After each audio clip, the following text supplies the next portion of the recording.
Assalamualaikum warahmatullah. How are you everyone? So আশা কৰি আপোনালোকে ভালে আছে। সো বলা আজি আমি মিটিং কেনেকৈ আৰম্ভ কৰিব পাৰোঁ। গ্ৰিটিং মিটিং অৰ্থাৎ আপোনাৰ good morning, good afternoon, good evening আমি কেতিয়াৰ পৰা কেতিয়ালৈকে ক'ব পাৰোঁ। সো বলা আমি আৰম্ভ কৰোঁ।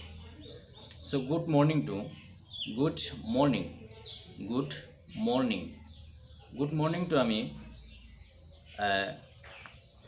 12টা AM পৰা 12টা PM লৈকে আমি ক'ব পাৰোঁ গুড মৰ্নিং।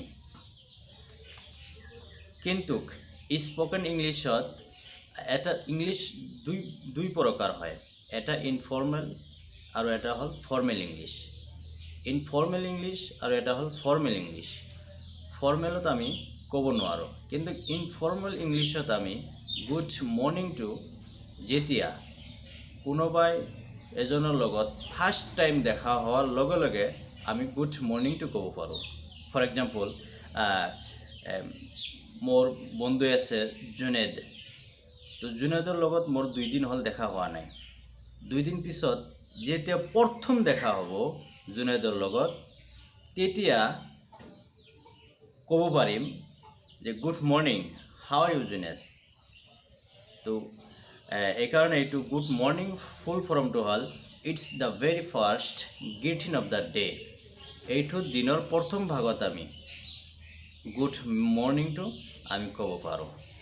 তো এইকাৰণে গুড মৰ্নিংটো ফৰ্মেল ইংলিছত আমি 12টা AM পৰা 12টা PM লৈকে আমি গুড মৰ্নিংটো ক'ব পাৰোঁ। চ' number 2 good afternoon. Good afternoon দিনৰ 12 বজাৰ পৰা 12 বজাৰ পিছৰ পৰা আবেলিলৈকে ক'ব পাৰোঁ আমি গুড আফটাৰনুনটো। গুড আফটাৰনুন 2টা-3টা বজালৈকে আমি দুপৰীয়াৰ পৰা 2টা, 3টা, 4টালৈকে আমি কি ক'ব পাৰোঁ, গুড আফটাৰনুন ক'ব পাৰোঁ। আফটাৰনুন। গুড ইভিনিংটো সন্ধিয়াৰ পৰা ৰাতি 12 বজাৰ আগলৈকে আমি ক'ব পাৰোঁ। সন্ধিয়াৰ পৰা ৰাতি 12 বজাৰ আগলৈকে আমি গুড ইভিনিংটো আমি ক'ব পাৰোঁ। সন্ধিয়া আপোনাৰ 6টা-7টা বজা 8টা বজাত আমি কি ক'ব পাৰোঁ, গুড ইভিনিংটো আমি ব্যৱহাৰ কৰিব পাৰোঁ। তাৰপিছত হ'ল গুড নাইটটো। ৰাতি বিদায় ল'বৰ সময়ত আমি ক'ব লাগে গুড নাইট। একচুৱেলি আমি বহুতো ইংলিছত কি কৰি থাকোঁ, ভুল কৰি থাকোঁ। আমি গুড ইভিনিংটো আমি কেতিয়া কওঁ, সন্ধিয়াৰ সময়ত আমি গুড ইভিনিংটো কওঁ। কিন্তু গুড ইভিনিংটো আমি ৰাতি 12 বজাৰ আগলৈকে আমি কি ক'ব পাৰোঁ, গুড ইভিনিংটো আমি ক'ব পাৰোঁ। ইভিনিং নহয়, গুড ইভিনিং, ইভিনিং, ইভিনিং। চ' গুড নাইটটো আমি কেতিয়া ক'ব পাৰোঁ, যেতিয়া দুয়ো বন্ধু আমি একেলগত আছিলোঁ, ৰাতি মানে গপচপ কৰি আছোঁ, কথা পাতি আছোঁ। চ' ঘৰত যোৱাৰ সময় হ'ল, ৰাতি 10টা, 9টা, 10টা, 11টা, 12টা যিয়ে নহওক, আপুনি ঘৰত উভতি হোৱাৰ সময়ত আমি ক'ব পাৰোঁ, hi Juned, good night, good night, good night Juned. তো এনেকুৱাকৈ আমি ৰাতি বিদায় লোৱাৰ সময়ত আমি গুড নাইটটো কি কৰিব পাৰোঁ, ব্যৱহাৰ কৰিব পাৰোঁ। চ'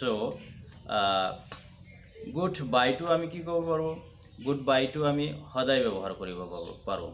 দিনত যেতিয়া আমি কোনোবাৰ লগত আমি যেতিয়া বিদায় লোৱাৰ সময়ত আমি গুড বাইটো ক'ব পাৰোঁ। কিন্তু ইছলাম ধৰ্মত আমাৰ কি আছে, আমি সালাম দি আসসালামু আলাইকুম ৰহমতুল্লাহ, তাৰপিছত আমি গুড বাইটো ব্যৱহাৰ কৰিব পাৰোঁ, কোনো অসুবিধা নাই। তো প্ৰথম আমি এই যে মুছলমান, তো আমি প্ৰথমত যিটো আমি গুড মৰ্নিং নকৈ পেলাই গুড ইভিনিং নকৈ, গুড আফটাৰনুন নকৈ, প্ৰথমত আমি সালাম দিম, আসসালামু আলাইকুম ৰহমতুল্লাহ, গুড মৰ্নিং ভাই, good morning, hello' Junaid, how are you. তো আমি এনেকৈ আমি ক'ব পাৰোঁ। চ' এইকেইটা হ'ল গ্ৰিটিং বা মিটিঙো আমি ক'ব পাৰোঁ। মিটিং মানে যেতিয়া কোনোবাই লগত কোনোবাই সাক্ষাৎ কৰে, তো আমি এইকেইটা গুড মৰ্নিংটো ক'ব পাৰোঁ, গুড আফটাৰনুন ক'ব পাৰোঁ, গুড ইভিনিং ক'ব পাৰোঁ, গুড নাইট ক'ব পাৰোঁ, গুড মৰ্নিং, বাই বাই। চ' আমি ক'ব পাৰোঁ। চ' এইখিনিতে আমি শিকিলোঁ যে গুড মৰ্নিংটো একচুৱেলি কেতিয়াৰ পৰা কেতিয়া ক'ব লাগে। চ' আশা কৰোঁ যদি ভিডিঅ'টো ভাল লাগে লাইক কমেণ্ট শ্বেয়াৰ জৰুৰ কৰিব আৰু এই ইছলামিক মডেল একাডেমি এই চেনেলটো ছাবস্ক্ৰাইব কৰিব।